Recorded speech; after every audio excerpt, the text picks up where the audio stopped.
Hi friends, ఇవాళ మనము హస్తాల వీరన్న భద్రంకి వచ్చాము. ఇది అన్ని గుట్టలండి. గుట్టల మధ్యలో వీరభద్రుడు ఉంటాడు. ఇది వీరన్న గుట్ట అంటారు. ఇది మనకి హైదరాబాద్కి చాలా దగ్గర, రాజేందర్ నగర్లో ఉంటుందండి. ఇలా ఉంటాడు వీరభద్రుడు. స్వయంభూ వీరభద్రుడు అండి. స్వయంభూ లింగం కూడా ఉంది ఇక్కడ. మనకి రావడానికి మెట్ల సౌకర్యం కూడా ఉంది. అక్కడి నుంచి వచ్చామండి మేము. ఇలా గుట్టలో మధ్యలో హైదరాబాద్లో ఇదొక పెద్ద దేవస్థానం అండి.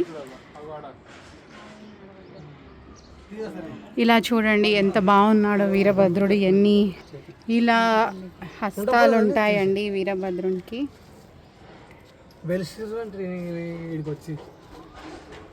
ఇక్కడ వచ్చి వీరభద్రుడు వెలిసాడండి.